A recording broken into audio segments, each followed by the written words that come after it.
ଧାନଗଦାରେ ଅଗ୍ନିକାଣ୍ଡ। ଭୋଗରାଇ ବ୍ଲକ କୀର୍ତ୍ତିନିଆ ଗାଁର ଅଘଟଣ। ନିଆଁ ଲାଗି ଜଳିଗଲା 5 ଏକର ଜମିର ଧାନଗଦା। ଅଗ୍ନିଶମ ବାହିନୀ ପହଞ୍ଚିବା ପୂର୍ବରୁ ଜଳିପୋଡ଼ି ନଷ୍ଟ ହୋଇଯାଇଛି ବର୍ଷକର ଆହାର। ମୁଣ୍ଡ ଝାଳ ତୁଣ୍ଡରେ ମାରି ଯେଉଁ କଠିନ ପରିଶ୍ରମ କରି ଚାଷ କରିଥିଲେ, ସେହି ଅମଳ ହୋଇଥିବା ଧାନଗଦାରେ ନିଆଁ ଲଗାଇ ଦେଇଛନ୍ତି ଦୁର୍ବୃତ୍ତ। ଏଭଳି ଘଟଣା ଦେଖିବା ପାଇଁ ମିଳିଛି ବାଲେଶ୍ୱର ଜିଲ୍ଲା ଭୋଗରାଇ ବ୍ଲକ କୀର୍ତ୍ତିନିଆରା ଗାଁରେ।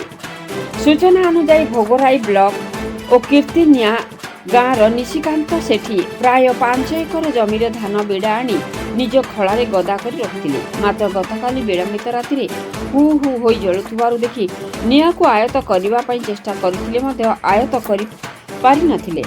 ଏହାକୁ ନେଇ ଅଗ୍ନିଶମ ବିଭାଗକୁ ଖବର ଦେବା ପରେ ଅଗ୍ନିଶମ ବାହିନୀ ପହଞ୍ଚି ନିଆଁକୁ ଲିଭାଇବା ପୂର୍ବରୁ 2ଟି ଯାକ ଧାନଗଦା ଜଳି ପୋଡ଼ି ସମ୍ପୂର୍ଣ୍ଣ ନଷ୍ଟ ହୋଇଯାଇଥିଲା। ତେବେ ନିଆଁ ଲାଗିବାର କାରଣ ଅସ୍ପଷ୍ଟ ଥିବାବେଳେ ପୂର୍ବ ଶତ୍ରୁତାକୁ ଏଭଳି ଅଘଟଣ ହୋଇଥିବା ପରିବାର ଲୋକେ ସନ୍ଦେହ କରୁଛନ୍ତି। ଜଗତ କୁମାର ଗିରିଙ୍କ ରିପୋର୍ଟ, ମସିହା ନ୍ୟୁଜ। नाम हूँ निशिकांत सेठी, घर कୀର୍ତ୍ତିନିଆ। निया लागिला केरकम निआं नागिला सार देखु आम शोलु राति 3टा बेले निआं नागिला। केमी लगे आम जानी धान गदार फुल निआं लगी जाए धान सब पोड़ जाए नष्ट हो जाए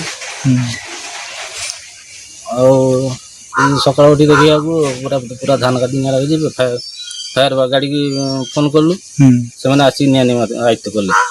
केते जगह बिड़ा 5 एकर जगह। 5 एकर आज्ञा आज्ञा